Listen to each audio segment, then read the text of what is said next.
రామచంద్ర పరబ్రహ్మణే నమః. శ్రీ గురుభ్యో నమః. శ్రీమాత్రే నమః. శ్రీ గణేశాయ నమః.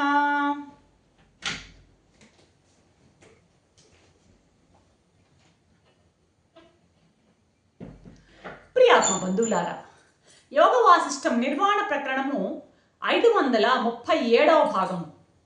నిన్న వశిష్ఠ మహాదేవుడు స్వప్నానికి పగటి కళకి తేడా చెప్తూ ఉన్నారు.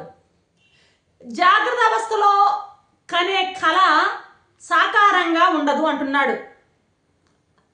అదే స్వప్నంలో అయితే అది కాంక్రీట్గా కనపడుతుంది అంటున్నాడు.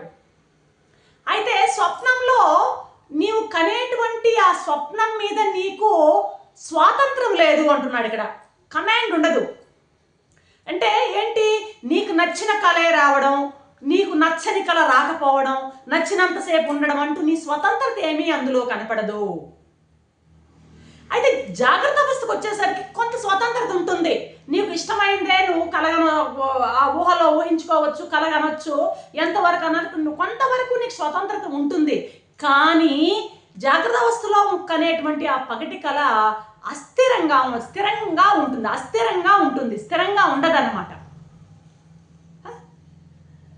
అర్థమైందా? ఇప్పుడు అక్కడ మనం అక్కడ స్థిరంగా ఉండొచ్చు, ఎక్కడ కళలో స్థిరంగా ఉంటుంది, అనుభవం ఉంటుంది అక్కడ కొంతవరకు. కానీ జాగ్రత్త అవస్థలో కానీ దానికి స్థిరత్వం ఉండదు.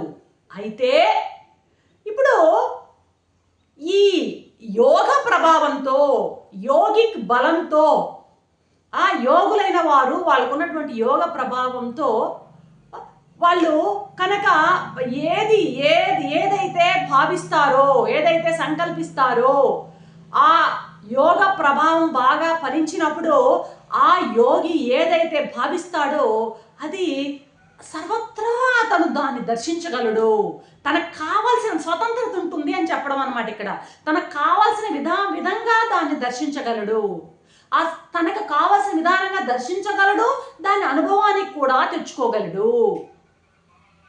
అలా తమకు స్వాతంత్ర్యంతో, యోగ బలంతో తనకు కావాల్సినటువంటి రూపాన్ని తాను ధరించడం వల్ల ఏర్పడిన వారేనట ఇక్కడ చెప్పారు కదా నిన్న, ఆ రుద్రులైపోయారు, అందరూ రుద్రులైపోయారు, రుద్రత్వాన్ని పొందారు అనేది.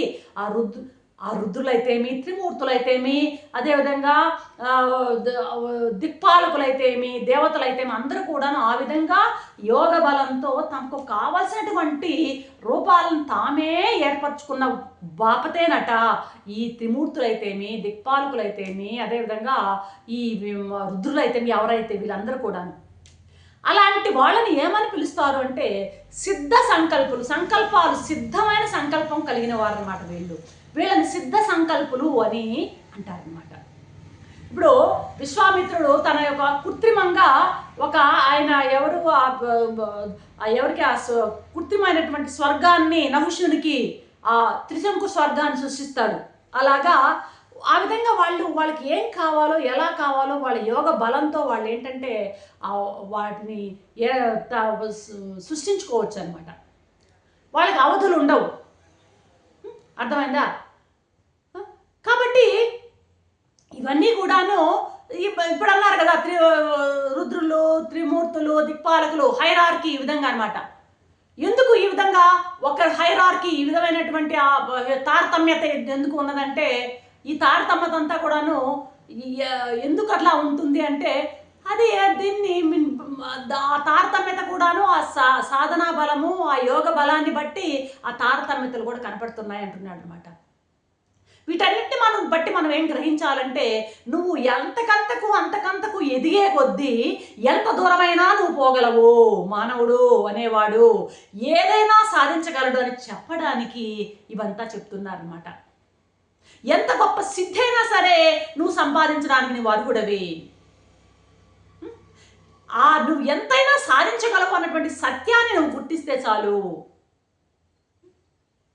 ఆ విధంగా సాధన చేసి ఆ జ్ఞాన సిద్ధిని కనుక నువ్వు పొందగలిగితే అది అంతకంటే ఇంకా ఇక గొప్పదైనది ఏది ఇక ఉండదు అంటున్నాడు అనమాట.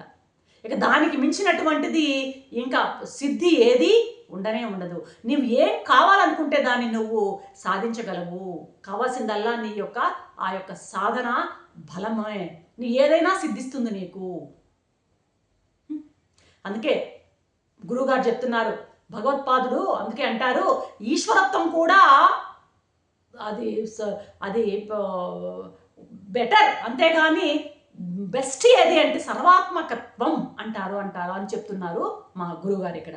ఏంటి సర్వాత్మక భావం అంటే?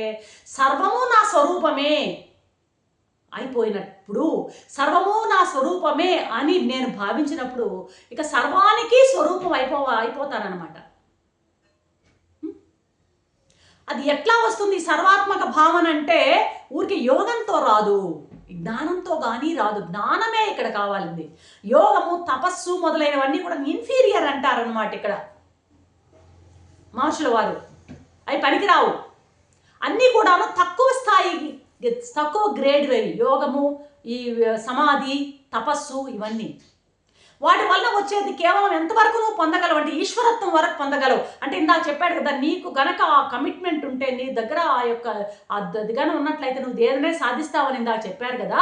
అలాగా ఇదేంటంటే ఈ ఈ కొంచెం ఆ తక్కువ స్థాయిల్లో వచ్చేటివి ఏంటంటే ఈశ్వరత్వము, ఇవన్నీ అష్టసిద్ధులు, అనిమ, గరిమ, మహిమ, ఈశిత్వం, వశిత్వం, ప్రాకామ్యం అని అష్టసిద్ధులు ఉన్నాయి కదా.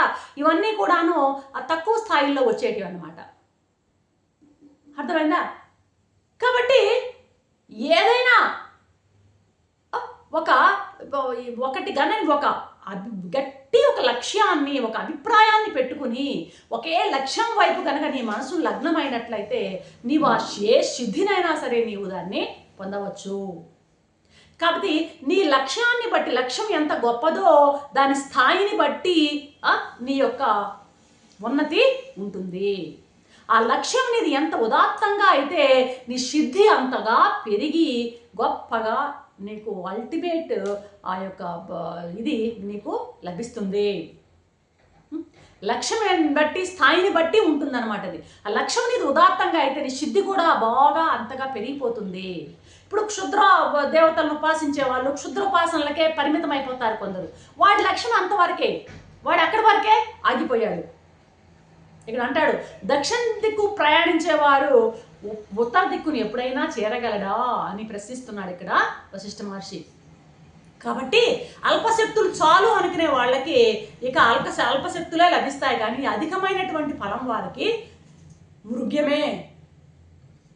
కాబట్టి కర్మ కానీ, భక్తి కానీ, సమాధి కానీ, ఇవన్నీ కూడాను ఎన్నైనా ఉండొచ్చు కాక, ఎన్నో రకాలు ఉండొచ్చు కాక, ఉపాసనలోనే ఎన్నో రకాలు ఉంటాయి. రకరకాల ఉపాసనలు, ఎన్నో రకాల ఉపాసనలు. ఇవి అంతకంతటికి ఇవి బాగా ఉన్నతం కావాలి. అలా అయితే కానీ ఆ మహాశక్తిని అందుకోలేరు. ద్వైత జగత్తులో అనేది ఎక్కడ కూడాను ఈ ద్వైత జగత్తులో ఎక్కడ కూడాను సాపేక్షంగా ఉంటుంది బుద్ధి ఎప్పుడు కూడాను. అద్వైత విషయానికి వచ్చేసరికి ఆ యూనివర్సాలిటీ, అబ్సల్యూట్ ఉంటుందన్నమాట. ఆకాంక్ష, అపేక్ష, ఆకాంక్ష అనే పదాలు ఇక్కడ చెప్తున్నాడు. ఆకాంక్ష, అపేక్ష అనేటివి ఎక్కడైతే నిలిచిపోతాయో, ఇవాంటి ఆకాంక్ష అంటే ఏంది, వాట్ నెక్స్ట్, దీని తర్వాత ఏంటి అనేది ఎక్కడైతే ఆగిపోతుందే అదే అద్వైతం. అంచేత ఒకే ఒక అర్థం మీద నిష్ట పెట్టుకో అంటున్నాడు ఇక్కడ. ఒకే ఒక లక్ష్యం మీద నిష్ట పెట్టుకో. ఆ సన్యాసి, ఆ భిక్షువు ఆ లక్ష్యం మీద నిష్ట పెట్టుకున్నాడు కాబట్టే ఆ సన్యాసి రుద్రత్వాన్ని పొందాడు. వాడు ఏం చేశాడు, అతను రుద్రభావాన్ని సంకల్పించాడు, రుద్రుడైపోయాడు. ఆ సంకల్పం ఎట్లాంటి సంకల్పం అంటే దృఢ సంకల్పం అయిందనమాట. దృఢ సంకల్పం అయిపోయి ఆ రుద్ర ఉపాధిలోకి అతను వెళ్ళడం జరిగింది. దాని ద్వారా అతను రుద్రత్వాన్ని అనుభవిస్తున్నాడు అంటూ ముగిస్తున్నాడు వశిష్ఠ మహర్షి. రేపటి ఎపిసోడ్లో మరొక అంశంతో మేము ముందుంటాను. అంతవరకు సెలవు.